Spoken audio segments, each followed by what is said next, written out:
Ya está.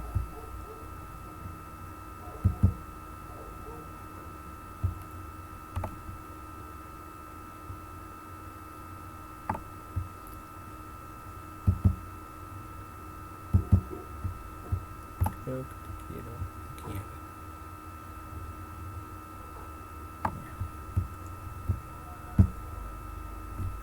Ya, está bien.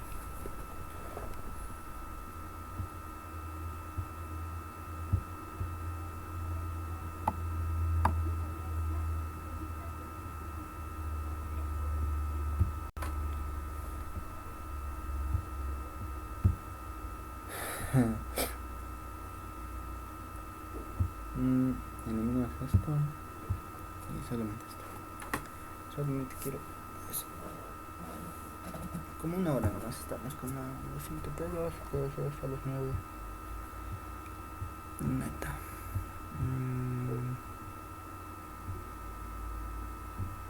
Creo que me va a facilitar esto muchas cosas antes se bloqueaba porque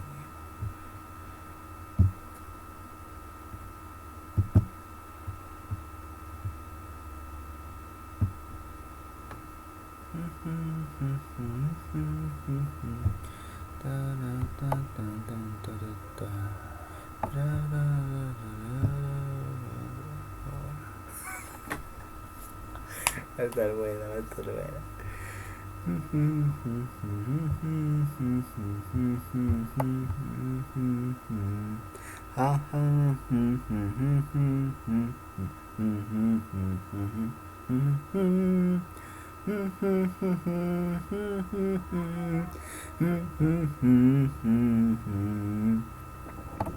Bueno, así que comienza la doctora Cuadros. Eso ya conoce que te va. Ah, no, el otro lo tengo. No, el otro.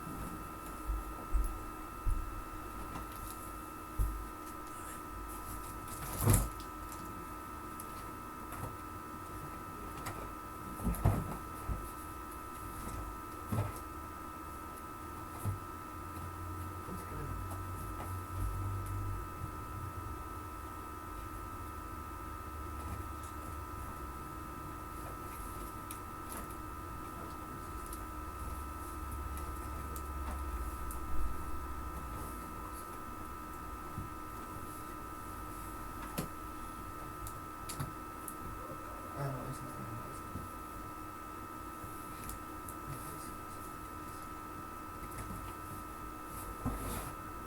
No, ese no. Ay, perdón, casi no va.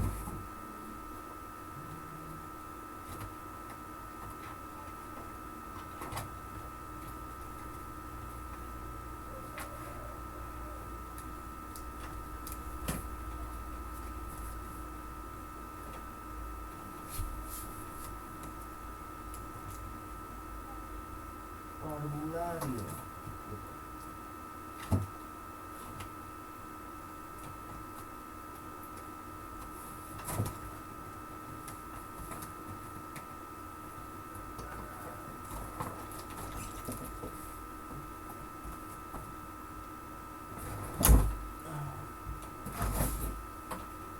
Vale, solo. No es esto.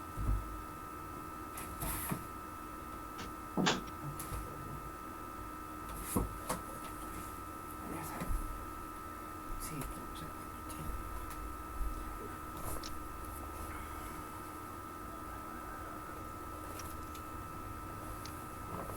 obsesión, dice.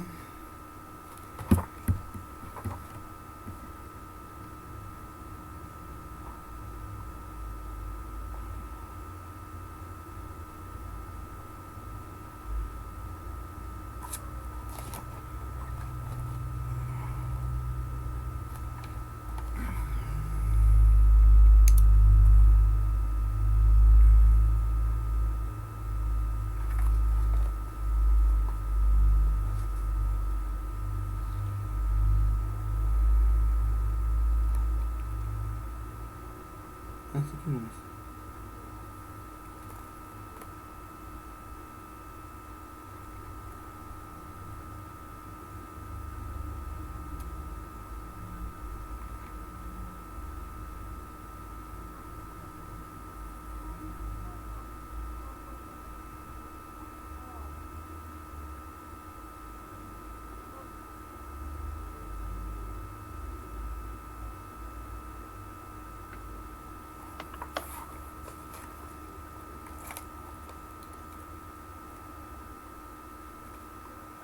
A ese día son los fines de colo.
Ya son 3 minutos y nada. Bueno, ese día se pasando un rato. Ay, ya no me acuerdo cuándo era esta tarea.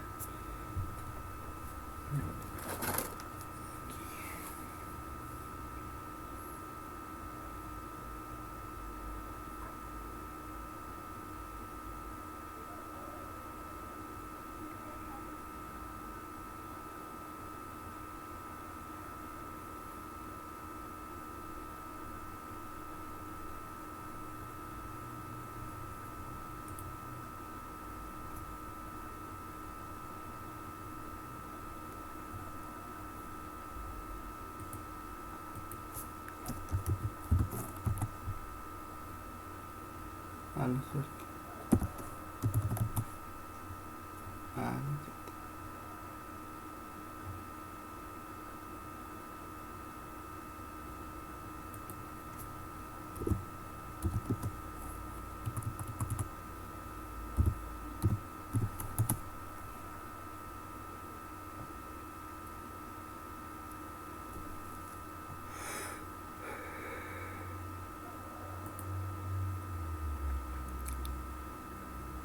Ah, era que me haga la alusión.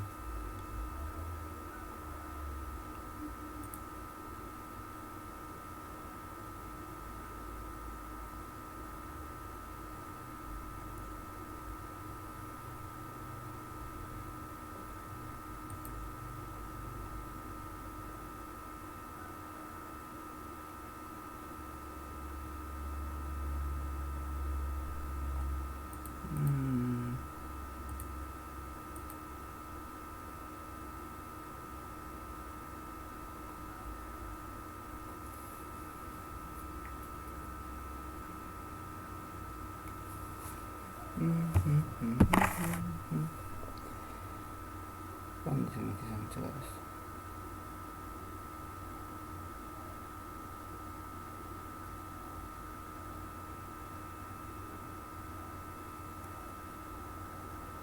Hasta el lunes.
Vamos.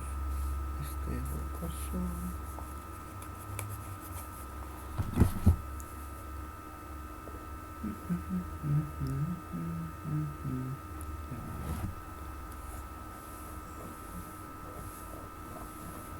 Ah, qué chico.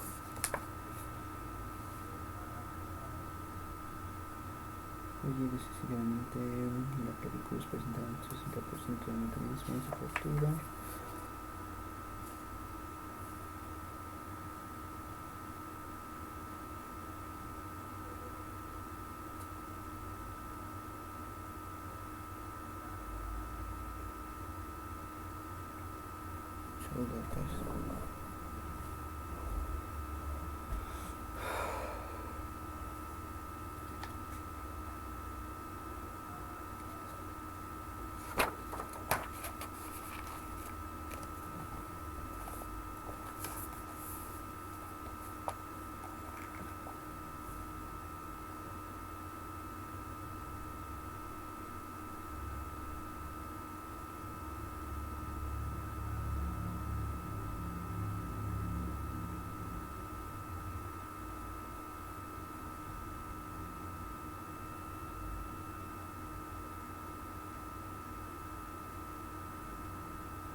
El doctor ya son las 8:09.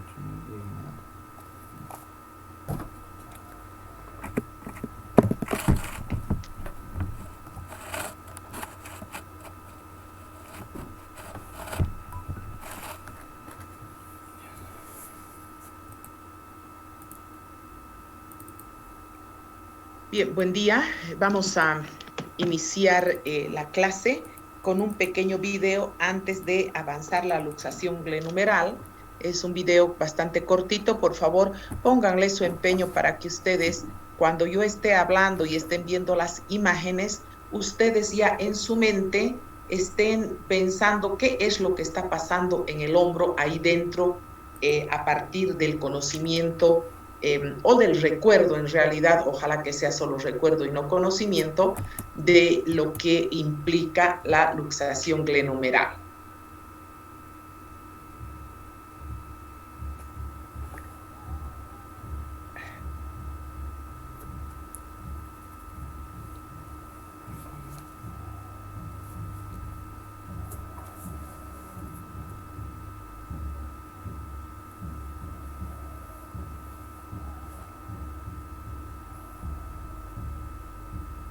Este corresponde al tercer trabajo práctico, regiones escapular, deltoidea, infraclavicular y pectoral, hombro, axila y plexo braquial. El tema a tratar hoy será biomecánica de la articulación glenumeral.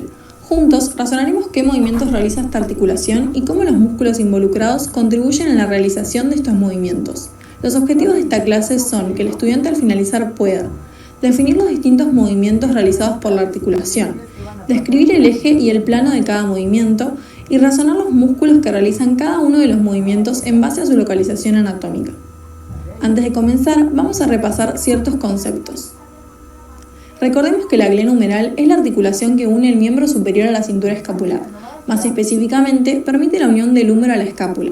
Es de tipo sinovial, género esferoidea y sus superficies articulares son la cabeza del húmero por un lado y la cavidad glenoidea de la escápula por el otro. Esta última se encuentra aumentada por el rodete glenoideo o labrum. Como medios de unión encontramos la cápsula y los distintos ligamentos, los cuales se dividen en activos, el manguito rotador, y pasivos, los cuales fueron mencionados en el video correspondiente a la descripción de la articulación. Al ser una articulación de tipo sinovial del género esferoidea, la misma se mueve en los tres ejes, es decir, es multiaxial. Dicho esto, comenzaremos con la descripción de la biomecánica. Esta articulación tiene la particularidad de ser la articulación más móvil del cuerpo humano. Los movimientos que realiza son muy cotidianos para nosotros, como son la flexión y la extensión, la abducción y la aducción, la rotación medial y la rotación lateral, y finalmente algunos no tan cotidianos como la circunducción. El orden de la descripción será primero flexión y extensión, luego abducción y aducción, continuando por rotación medial y lateral, y finalmente vamos a hablar de la circunducción. En cada movimiento vamos a definir el mismo, luego describir su eje y plano de movimiento y finalmente ejemplificar al menos un músculo que lo realice. Comenzamos entonces con la flexión y extensión.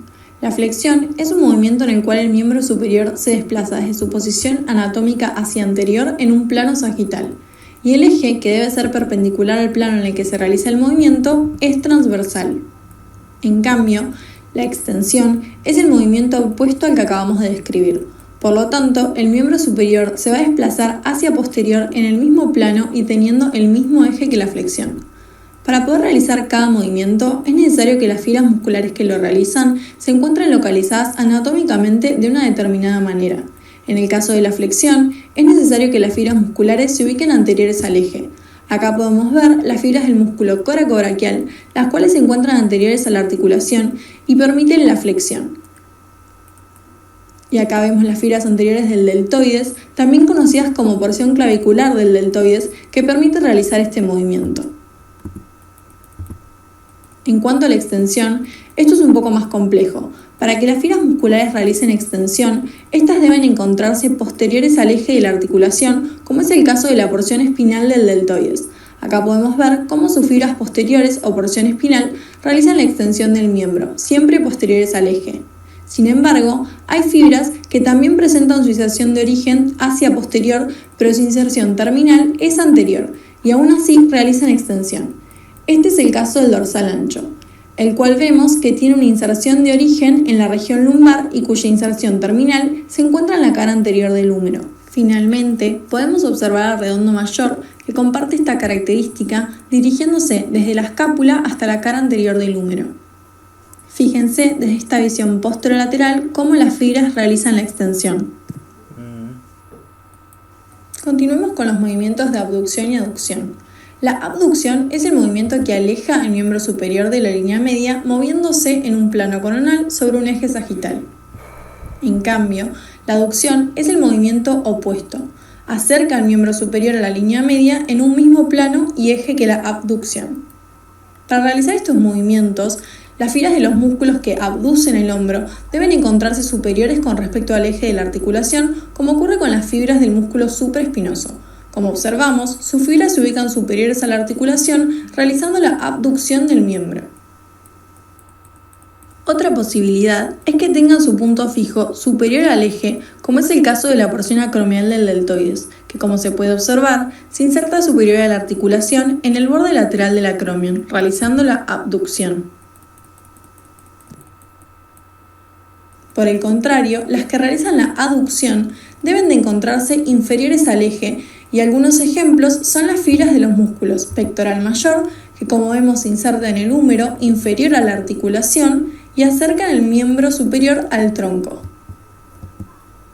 Otro ejemplo es el dorsal ancho, que también realiza la aducción del miembro superior, como podemos ver.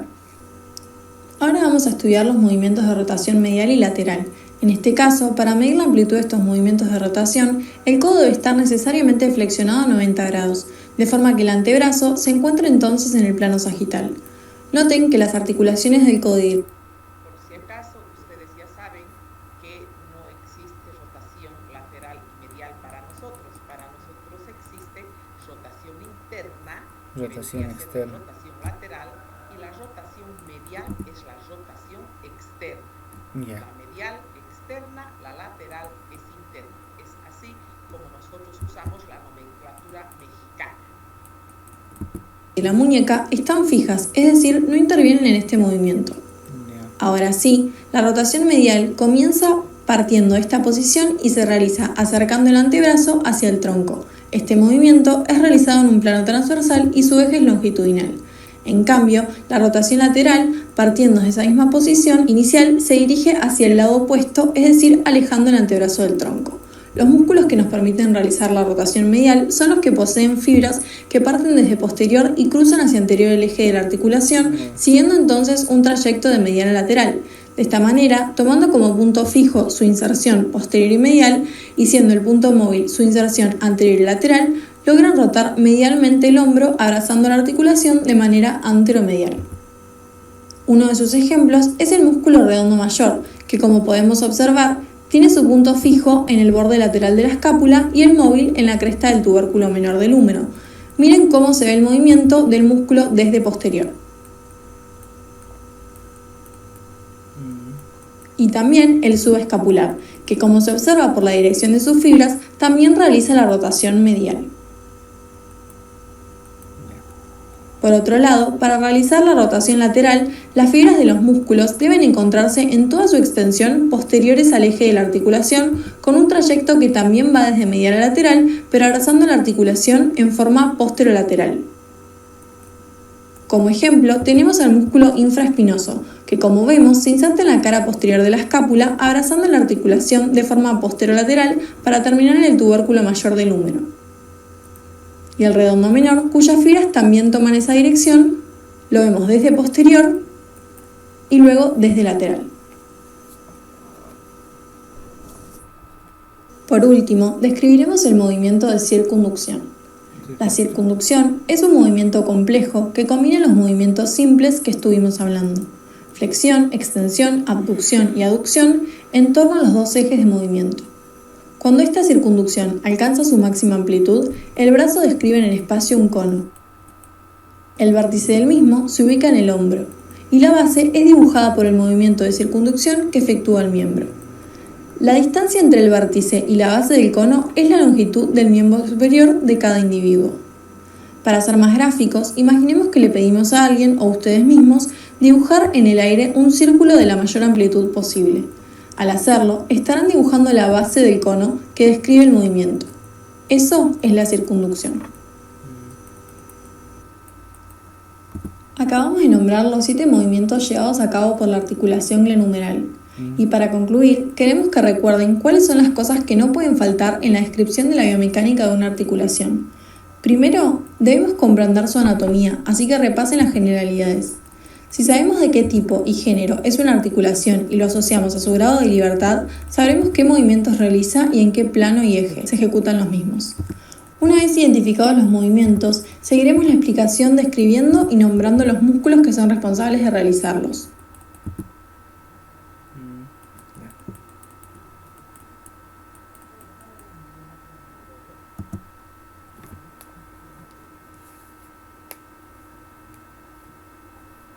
Bien, ahora vamos a iniciar la clase relacionada a la luxación glenumeral. Ya.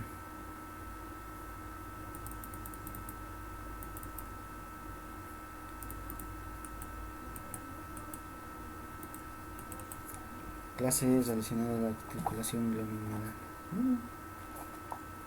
Al finalizar la clase no se van a retirar, voy a hacer control de lista, pero no les voy a llamar uno por uno, voy a entrar a la lista que me da el Zoom, por si acaso, si alguien ha entrado con nombre, va a quedar con falta, porque yo voy a hacer el control de lista como me entregue el sistema, por orden de lista en su apellido paterno. Así que si el que ha entrado con su nombre, pues tiene falta, ¿ya? Eso les estoy anticipando. No voy a estar buscando en ese momento la palabra inicial de su nombre. Así que así tendrán que aprender, no me queda otra. Ya. Además está tranquilo. Ya desde que la dicen Janet nos ha dicho.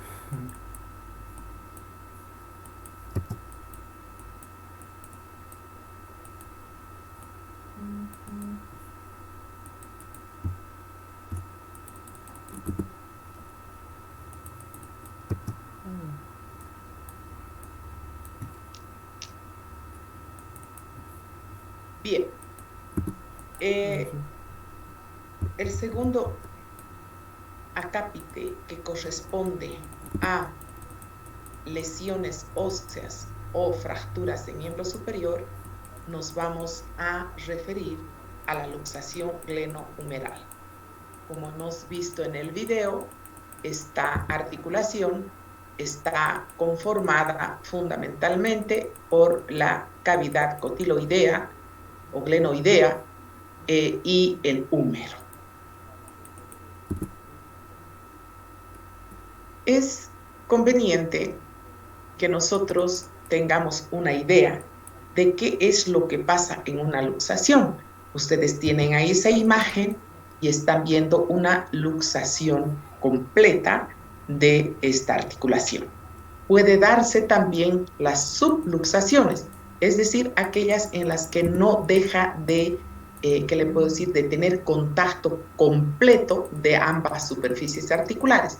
Es decir, este hueso se ha luxado, pero medianamente, se ha separado, pero no en el extremo que estamos viendo acá de la luxación completa, ¿no? No es una subluxación la de la imagen, que también en otros términos que se refieren a esta lesión es dislocación.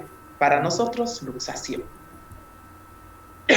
Esta luxación produce una lesión cápsulo-ligamentosa, es decir, hay un daño tanto en la cápsula como en los ligamentos, de tal manera que existe una pérdida de contacto en las superficies articulares. Es total en una luxación y es parcial en una subluxación. Es la articulación más luxable de todo el cuerpo humano. El 60% de las luxaciones que se producen en el cuerpo humano, el 60%, o sea, más de la mitad, corresponden a esta articulación, siendo la luxación anterior aquella que representa el mayor porcentaje. Es decir, del 100% de las luxaciones glenumerales, el 95% corresponden a la luxación anterior, que es la que ustedes están viendo. Es decir, hay una falta de continuidad en el contacto de las superficies articulares y el húmero se ha ido para adelante, no se ha ido para atrás, ¿no? Porque hay también una luxación posterior, una superior y una inferior también. Sin embargo, casi todas son luxaciones anteriores. La luxación puede deberse a un traumatismo directo sobre el hombro, pero también de manera indirecta, cuando la persona actúa a través de una caída o un golpe. Sobre el brazo se presenta una combinación de fuerzas, 3 tipos de fuerzas. El paciente se cae con el brazo en ABD, el brazo atrás, o sea, en extensión, y además en rotación externa. Esos 3 movimientos combinados, ¿verdad? ABD, extensión y rotación interna, y el paciente sufre en esa posición el traumatismo, la caída, por ejemplo, una caída de frente, el paciente se tropieza o se cae de una grada, está bajando una grada, se tropieza y cae hacia adelante, y su brazo estaba en ABD, rotación externa y extensión, y entonces tensiona al manguito de los rotadores y la articulación se luxa. Entonces, la luxación puede deberse a un traumatismo directo y a otro indirecto. Sí. La cabeza del húmero en una luxación, ¿verdad?, se nota, se manifiesta porque no se palpa en el lugar. Si ustedes ven, ¿no es cierto?, está más sobresalido. Aquí se nota cómo esta cabeza no está en su lugar, sino está haciendo una pequeña prominencia. No se ve claramente porque estamos viendo una imagen de frente, tendríamos que haberla visto de perfil, porque esta como les decía, la mayor parte de las luxaciones es anterior. Esta imagen también nos muestra una luxación anterior. Volvemos a ver la imagen anterior para tener presente el tipo de luxación. Ahí tienen una imagen ya radiográfica, donde, como ustedes ven, está observándose claramente toda la cabeza del húmero.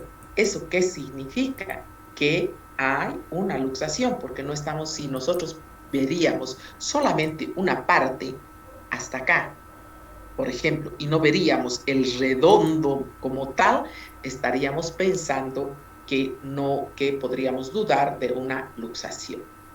El tratamiento, como ustedes ya saben, en todas las fracturas, lo primero que se debe hacer es una reducción lo más rápido posible.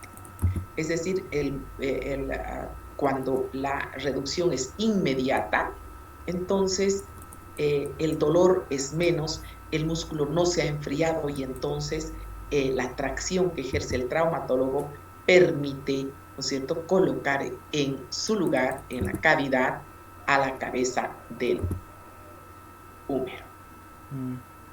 La inmovilización es variable, debe durar de 2 a 4 semanas.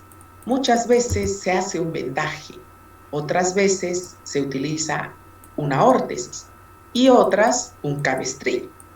¿En qué situaciones con preferencia se utiliza el cabestrillo? Cuando es una subluxación, o sea, no ha sido una luxación completa. En caso de ya luxaciones, es mejor utilizar un aparato ortésico o mejor un vendaje. Este tiempo de inmovilización, ustedes ya saben que no es una regla, es una guía nada más de cuánto tiempo más o menos. Puede ser algo menos o algo más. ¿A qué llamamos luxación recidivante? Es aquella luxación que se produce con frecuencia, es decir, la persona ya tiene laxitud de ligamentos, es decir, los ligamentos no están tensos, no están sujetando en su lugar a la cabeza del húmero, pues estos ligamentos han quedado laxos, seguramente por una no rehabilitación en una primera luxación de ese paciente. Y ese paciente pues no ha dicho, no tengo tiempo, no, ¿para qué fisioterapia? Y de tal manera que no se ha potenciado los mismos. Sí, se está reducido, el paciente está haciendo normalmente todas sus actividades, no le duele, no pasa nada. Pero ¿qué sucede? Que tiene un alto riesgo de una siguiente luxación. Las luxaciones recidivantes son tan frecuentes, ¿no?, que muchas veces en un año el paciente se luxa 3, 4 veces. Y sucede también el caso, como el que yo tenía una alumna, que en una actividad de una kermés, en un baile que ahí se estaba realizando, en una kermés que se hizo en pro de los niños del psicopedagógico para recaudar fondos, la muchacha estaba bailando y en una ronda que estaban haciendo, pues su pareja le jaló un poco el brazo y se luxó. Bueno, la muchacha gritó ese rato de dolor, se sentó y ella misma se hizo la reducción, lo cual nos dejó realmente asombrados. Y cuando yo le pregunté y le dije, ¿y cómo es posible que has hecho eso? ¿Cómo te has podido reducir tú misma sin necesidad de un traumatólogo? Y me dijo que cada vez se le luxaba, y así de simples cosas, de cosas tan elementales como, por ejemplo, hacer presión al abrir una ventana, por ejemplo, sujetada, o al alzar una bolsa demasiado pesada. Y resultados de que ella, cuando le pregunté, ¿y cuántas veces ya te has luxado? No me acuerdo, me dijo. Entonces, como verán, esa laxitud de ligamentos predispone al paciente a luxaciones frecuentes, lo cual debe ser necesariamente intervenido, porque cada vez esos ligamentos están más laxos, menos tensos, quiero decir, y entonces cada vez es el riesgo de que se produzca una luxación y al final termina perdiendo la fuerza, se ponen hipotónicos incluso los músculos y eso ya resulta ser un problema mayor. Entonces el médico va a ofrecer, cuando tú le dices que ya cuántas veces te has luxado en el año, tú le dices 3, 4, no, entonces yo te sugiero que hagamos una cirugía. Es importante hacer la sutura de la cápsula articular al rodete glenoideo, que ustedes ya han visto que es el rodete glenoideo. Ustedes saben que la profundidad de la cavidad glenoidea no es tal como el tamaño de la cabeza del fémur, es decir, no entra completamente, entra solamente menos de la mitad de la cabeza normalmente. Entonces, para aumentar la profundidad existe el rodete glenoideo. Entonces, lo que se tiene que hacer es reducir, tensionar, suturar la cápsula articular al rodete glenoideo de tal manera que la laxitud va a disminuir y la tensión en la zona ha de hacer que la cabeza quede más sujeta. También existe esta otra técnica, la anterior se llama de Blancard, esta otra se llama la Putty Plat, que refuerza la cápsula anterior con el músculo subescapular. Es decir, ya se trabaja sobre el músculo de tal manera que se cubre más, se desinserta el subescapular para hacer una sutura más superior y la cabeza quede mucho más fija. Estos son conocimientos que ustedes deben tenerlos, ustedes no van a intervenir efectivamente, pero si ustedes hacen fisioterapia en un centro como en el que yo trabajo, ¿no?, donde atendemos fundamentalmente, es la clínica del accidentado, donde se trabaja fundamentalmente con lesiones del sistema osteomioarticular, entonces hay que saber sobre qué estructuras se ha trabajado. El traumatólogo ortopedista ha hecho la técnica de Blanchard o la de Petit-Plat. ¿Por qué? Porque eso ha de implicar siempre que tú sepas que cuando ya trabajamos, ya ha sido, ¿qué les puedo decir? Invadido el subescapular, esta recuperación de la fuerza muscular es a veces mucho más tardía que cuando se utiliza esta otra técnica. Esa es la importancia del por qué ustedes deben conocer estas dos. Ya. Ahora, el tratamiento de la fisioterapia ha de depender del tipo de luxación, si es una luxación por primera vez, si es una luxación recidivante. Además, ya saben ustedes, no es lo mismo en un joven deportista que en un mismo joven que nunca ha hecho actividad física, que no hace ejercicios, por lo tanto tiene una tendencia siempre a la hipotonía en relación a la persona que es activa. En función de la gravedad de la lesión cápsulo-ligamentosa y muscular que se ha producido en la zona. Puede haberse producido rotura del manguito también, además del modo de intervención que ha hecho el kinesiólogo, el traumatólogo ortopedista, es decir, ha hecho una intervención quirúrgica, no, ha hecho una reducción simple o ha hecho una reducción bajo anestesia. Todos esos elementos van a, en cierta manera, condicionar a que usted, al hacer la historia clínica, pregunte todos estos aspectos que son importantes. Siempre existe la posibilidad de recidiva, es decir, que el paciente vuelva a luxarse, siempre. Y esas recidivas, como les digo, a veces se hacen tan frecuentes que son simples y pequeños traumatismos los que van a ocasionar esa luxación.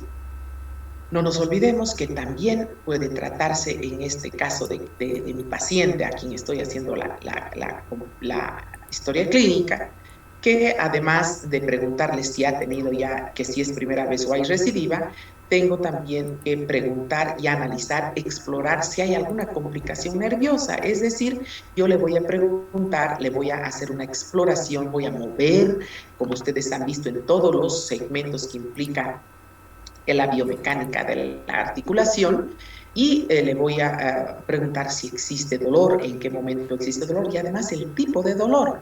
No nos olvidemos que el dolor muscular, óseo, articular generalmente es profundo y además es un tipo de dolor como ese dolor que ustedes sienten cuando han recibido un golpe, es un dolor sordo, se llama. En cambio, el dolor nervioso es como si te hubieras quemado en la zona, hay ardor en la zona. Entonces el paciente te dice claramente, sí me duele aquí en mi hombro, pero es como si me hubiera quemado, a veces pienso como que me está ardiendo como quemado.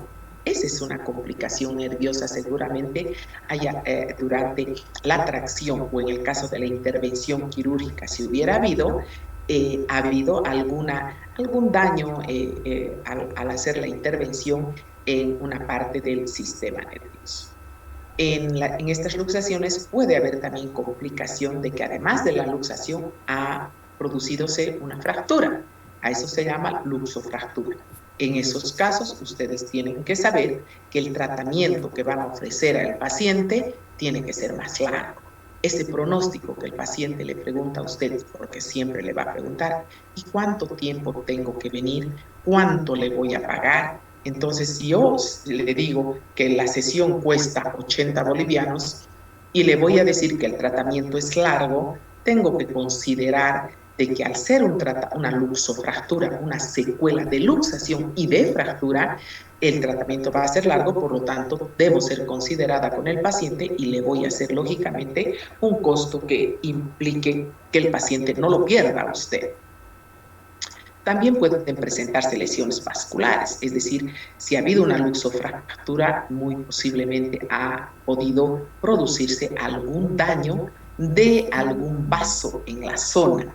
En muchos casos hay también pérdida de sangre en casos, por ejemplo, de luxaciones combinadas con la fractura, o sea, luxofracturas expuestas. Bien, les decía que además de un vendaje tenemos la posibilidad de utilizar estos medios ortésicos. Ustedes verán que ese medio ortésico es muy seguro, que no es lo mismo que agarrar una pañoleta y colgarme en mi cuello y en ella tener sujetado el brazo, ¿verdad? Los primeros días seguramente por el susto y por el dolor estoy como un poco más no quiero ni respirar, está muy bien colgado en mi cabestrillo, mi brazo. Pero a medida que pasan los días, como que uno se va olvidando del cabestrillo, o un apuro X, no sé qué, me levanto en la mañana, tengo que irme rápido, y mi cabestrillo, esos elementos son negativos. Entonces, yo la verdad es que nunca sugiero el uso del cabestrillo, si no, el paciente no quiere que se le haga un vendaje en la posición que ustedes están viendo ahí, mínimamente un cabestrillo que le permita sacarse un medio ortésico, no el cabestrillo, perdón, el medio ortésico que le permita sacarse para algunas actividades, ¿no? Por decir algo, me tengo que duchar, por ejemplo, o tengo que cambiarme de ropa, mi camiseta ya está muy transpirada, entonces yo me saco, me cambio la camiseta y me vuelvo a poner. Entonces, ciertamente tiene mucho de favorable para la comodidad del paciente el uso del cabestrillo y no un vendaje fijo. Bien, entramos nosotros entonces a la etapa de inmovilización. El paciente sufrió el accidente, no sé, el accidente de moto, la caída en la luxación, o el accidente deportivo en el campo deportivo, en fin, y ese paciente llega a la clínica, en el caso mío. Llega a la clínica, el paciente va a primero que nada, una radiografía para ver si hay solamente una luxación o una luxofractura. La luxación se la identifica claramente porque cuando el paciente llega y el traumatólogo lo ve, ya ve pues que la cabeza del húmero no está en su lugar, está haciendo una prominencia generalmente en la parte anterior, ¿no? Es como una pelotita de tenis que está delante del hombro, ¿verdad? Entonces, el médico está seguro de que hay una luxación, pero no sabe si hay una luxofractura, entonces mejor un enyesado para ver en qué posición además está el segmento, hace la reducción, le pide a la familia que vaya y que compre ese medio ortésico, y el paciente en esa posición, como ustedes ven, va y los busca en el servicio de fisioterapia de la clínica. El médico le dice, vaya antes de irse a su casa, por favor pase por el servicio de fisioterapia, que ahí le van a dar las indicaciones precisas para estas 2, 3, 4 semanas que usted va a tener que estar inmovilizado. En ese caso, usted interviene explicando, lo primero, el cuidado cutáneo. ¿Qué significa eso?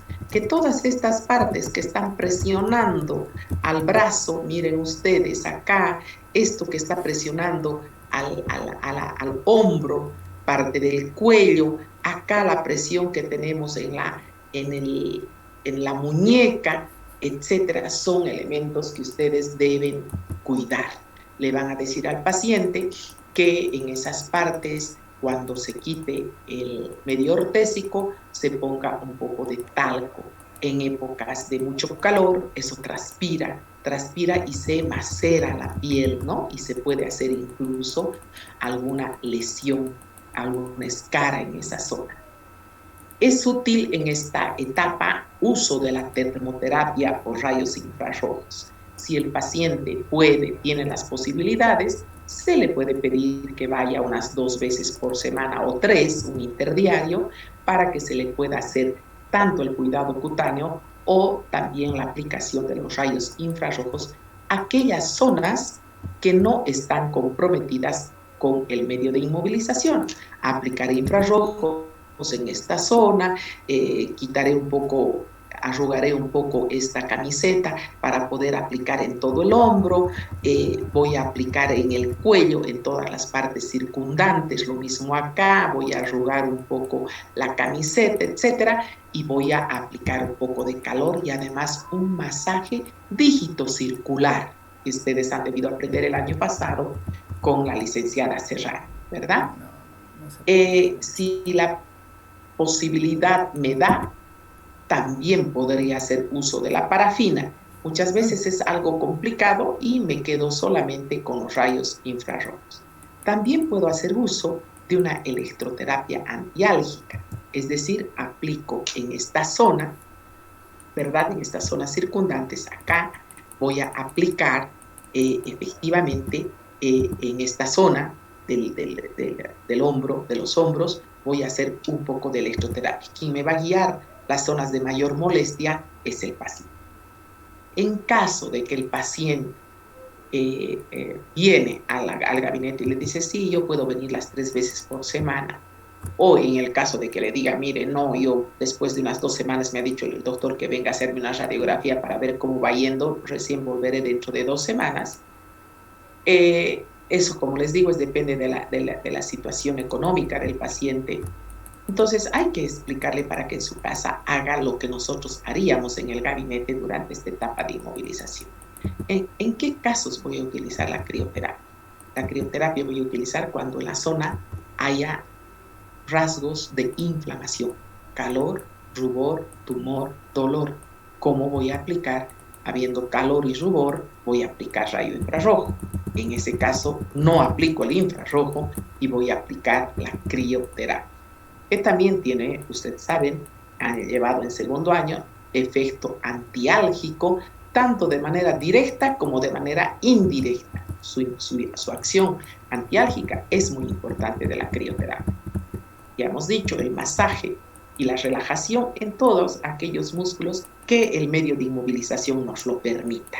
Brazo, cuello, tórax y los ejercicios respiratorios, fundamentales, ¿no es cierto? Entrenar a que el paciente tome aire por la nariz, lo más que pueda,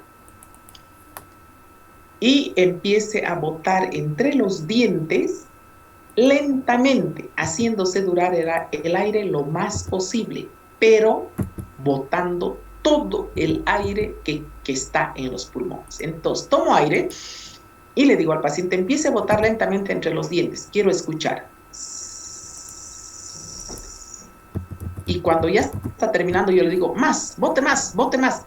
De tal manera que el paciente se va a quedar sin aire y la siguiente inspiración ha de ser mucho más amplia, profunda y en mayor cantidad de ingreso de aire. También en esta etapa es conveniente explicarle al paciente que debe mover dedos, muñeca y codo. El mover el codo, ¿verdad?, no va a influir en absoluto a la articulación glenohumeral, menos la muñeca y los dedos. Por tanto, el paciente esas 2 a 4 semanas no puede quedarse sin movimiento, porque sucede que cuando vuelva donde ustedes, además de tener que tratar el hombro, van a tener que tratar el codo, la muñeca y los dedos. Esto les digo que a lo mejor, bueno, ustedes digan, sí, ¿de qué manera tengo un paciente en lugar de 20 sesiones le atiendo 40? No se trata de eso, ¿no es cierto? No, se trata de que la ética nos obliga a nosotros a enseñar al paciente que no tiene por qué limitarse los movimientos de codo, muñeca y dedos. Hay que indicarle la importancia de la corrección postural. No se imaginan lo doloroso que es una luxación glenohumeral, ¿no? El paciente muchas veces, no me ha sucedido a mí, pero he visto muchas veces cómo el paciente pierde el conocimiento por dolor. El paciente ha llegado a la clínica a veces inconsciente o ha llegado consciente también y el momento de la reducción ha perdido el conocimiento porque le ha venido un shock por dolor. Entonces, ese paciente está asustado porque se recuerda exactamente el momento del accidente y el dolor que le produjo la luxación. Entonces el paciente muchas veces no quiere moverse su brazo, ahí está, no quiere ni girar su cabeza un poco más, como si el movimiento de la cabeza produciría algún efecto en el hombro, pero el paciente queda así de asustado, no quiere ni girar la cabeza, menos el tronco. Entonces es importante la corrección postural. Explicarle al paciente que debe mirarse frente a un espejo y que debe ver que los hombros estén nivelados, que no esté jorobado, que no esté con esa su curvatura cifrótica aumentada. Debe tener la columna cervical relajada, que no tiene nada que ver los movimientos de columna cervical como negativos para su luxación. Entonces mueva su cuello, flexión, extensión, rotaciones izquierda, derecha, inclinaciones derecha, izquierda. Son fundamentales que usted le explique todo eso. Enséñele también los ejercicios isométricos. Haga tensión en sus hombros, relajación. Haga tensión en su cuello y relaje. Explíquele esos ejercicios isométricos. Le van a ayudar a mantener la buena nutrición en los músculos.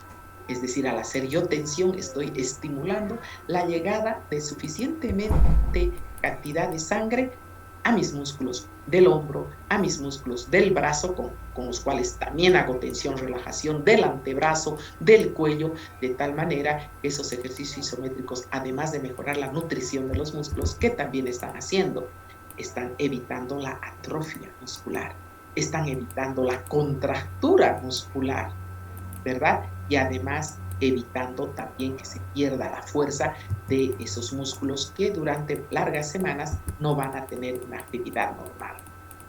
También se hacen movilizaciones activas, suaves, asistidas e indoloras en amplitudes muy pequeñas sosteniendo el brazo. Es decir, el brazo está sostenido como si estuviera con un cabestrillo y unos pequeños movimientos de ABD lentos, ¿qué le digo? De 15 grados, de 20 grados de ABD, de 20 grados de ADD, quizás separando un poco del tronco como si fuera una flexión, ¿verdad?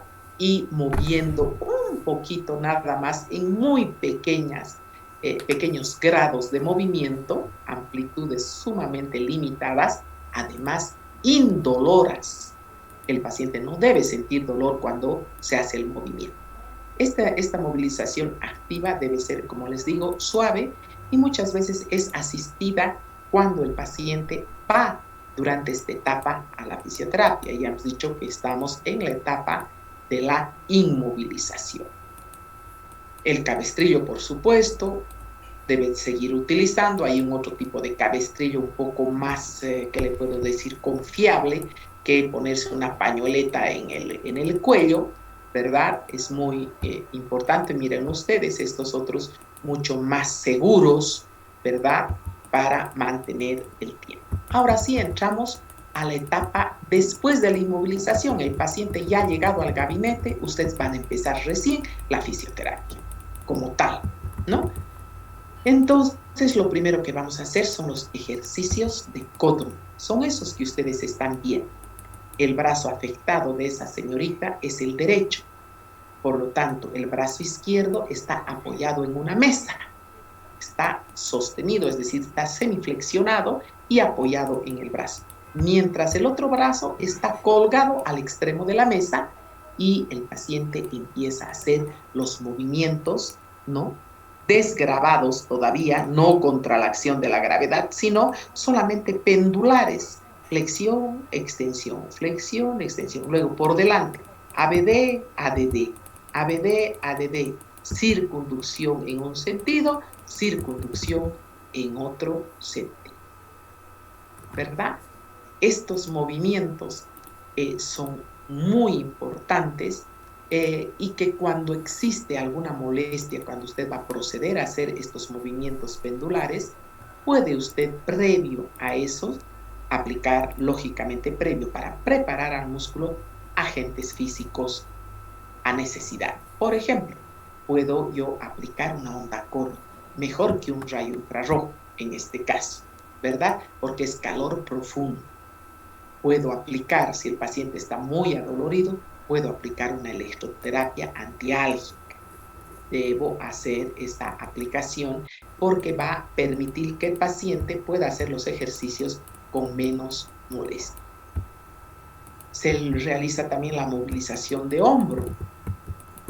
ustedes ya saben cuáles son los movimientos, evitando de momento, en esta etapa inicial de los primeros días de fisioterapia, los movimientos de ABD, rotación externa y extensión. Es decir, esta retropulsión, ustedes ya saben que quiere decir llevar el brazo adelante, y esto ocasiona una retropulsión, que el hombro se vaya adelante. No se olviden que estos tres movimientos fueron los que causaron en algún momento, cuando el traumatismo fue indirecto, la luxación. Entonces, los primeros días vamos a evitar estos movimientos y vamos a hacer el resto. Luego, poco a poco, ingresaremos también a hacer ya una ABD más forzada, una rotación externa, una extensión, poco a poco, progresivamente, a medida que el paciente nos vaya guiando, siempre con la guía del dolor. No, ya no me duele mucho, entonces puedo hacer un poquito más, o me duele, hago menos movimientos, pero debo ir también recuperando esos movimientos. Fortalecimiento muscular, primero contracciones isométricas, ya hemos dicho que son tan importantes como las isotónicas, y luego poco a poco harán ustedes ya los movimientos ya contra la acción de la gravedad. Posteriormente podrán ya hacer uso de la hidroterapia. Miren ustedes, esa paciente está dentro del agua, con la cabeza nada más fuera del agua, y dentro la misma está haciendo los distintos movimientos que ustedes han visto que tiene la articulación glenohumeral. En algunos casos se puede llegar a hacer estos vendajes. En la medida de las posibilidades, vamos a tratar de evitar los mismos y vamos a hacer uso de los medios ortésicos que ustedes han visto, que existe infinidad de modelos, ¿verdad? Unos que son mucho más fijos que otros que son un poco más, que le puedo decir que le dan un poco más de movimiento al paciente. ¿Por qué? Porque en un paciente ha habido luxación completa y en el otro ha habido solamente subluxación. En estos casos de que el traumatólogo ve por conveniente hacer una inmovilización con vendaje tipo Bell-P, es porque ha habido, lógicamente, una luxación que ha afectado la articulación de manera intensa, no solo la glenohumeral, sino también la acromioclavicular. Es decir, en la luxación ha sido una luxación completa y ha habido ya un compromiso mayor. En esos casos, miren ustedes, se hace la inmovilización tipo Bell-P, es muy importante que la tomen en cuenta. Yo les pregunto, miren ustedes, con una flexión máxima del codo de 135 grados, ¿verdad? Y acá se les está mostrando un poco cómo se hace esta inmovilización. Normalmente nosotros no quitamos, como en el caso del cabestrillo o del medio ortésico, de sacarle, hacer la fisioterapia y volverle a poner. Normalmente esta inmovilización tipo Bell-P, el traumatólogo la realiza para esas 2, 3 o 4 semanas que el paciente se va a ir a su casa. Entonces, con el cuidado siempre de que el traumatólogo le dice que cuando sienta que hay alguna molestia, que la presión ha sido demasiado excesiva, puede volver para poder revisar esta inmovilización. Nosotros en realidad no intervenimos en esta etapa. En otros casos, miren ustedes, esta inmovilización es mucho más seria. Verán ustedes, está completamente vendado el paciente porque el compromiso no ha sido solamente en la glenohumeral. Estos otros tipos de órtesis más o menos sustituyen al Bell-P, al vendaje Bell-P. Como verán, ya está mucho más sujetado el hombro que en estos otros casos que vimos. Miren ustedes, ¿verdad? Acá tengo una especie de medio ortésico tipo cabestrillo nada más, tipo cabestrillo. Pero acá ustedes verán que este vendaje, este medio ortésico, está sustituyendo al vendaje Bell-P. Es mucho más fijo. Además, el paciente no se lo puede quitar tampoco. Es como si fuera un vendaje en el que él debe aguantar unos buenos días, ¿no? Bueno, con la diferencia de que cuando le toque hacer un control a las 2 semanas más o menos, el paciente va a ser quitado de esto con mucha facilidad, no va a tener que traer otra venda, botar la venda anterior que ya está sucia, etcétera, etcétera, sino es mucho más fácil hacer el cambio. Este es un importante inmovilizador de ON. También existen otro tipo de vendajes. Este se llama el vendaje Dissolve. Este es un vendaje, como ustedes pueden ver, este vendaje Dissolve, ¿verdad? Que también se parece mucho al vendaje tipo Belpé, con la diferencia que en este caso el brazo ya no está en una flexión, el codo en una flexión de 135 grados, sino solamente en una flexión de 90 grados, como ustedes pueden ver. Hay este otro tipo de vendaje que se llama el tipo Gilchrist. Este Gilchrist es un tipo de vendaje, como ustedes están viendo por etapas, cómo se va haciendo el vendaje, ¿verdad? Primero se coloca solamente esta especie de guante en toda la zona, posteriormente se coloca el sujetador del brazo, luego posteriormente se va colocando estos medios por donde se van a poner los extremos del vendaje y posteriormente se empieza, miren, con el vendaje en 8 de guarismo, ¿verdad? Entonces, cada uno de estos vendajes, este es un medio ortésico que sustituye al 8 de guarismo. En lugar de hacer un vendaje en 8, voy a hacer uso de este medio. Entonces, acá vamos a terminar con la clase para posteriormente continuar con las fracturas del húmero.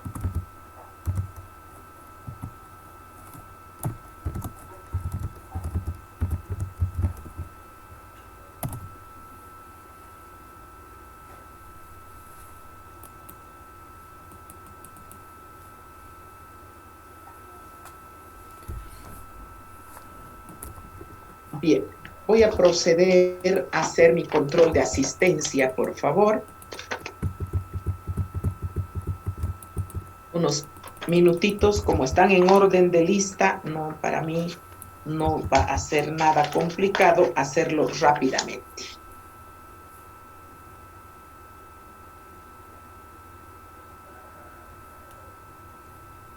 Es técnica.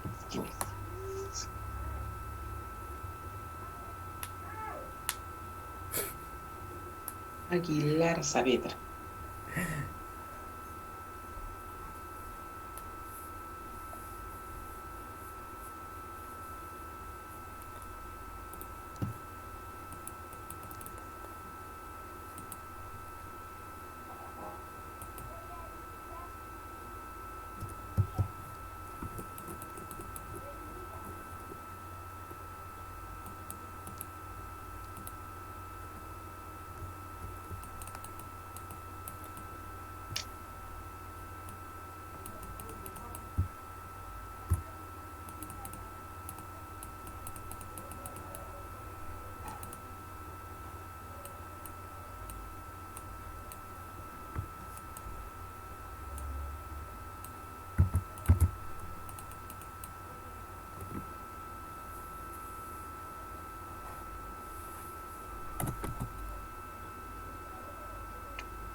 A ver, Cruz Mamani, Cruz Rojas, Cruz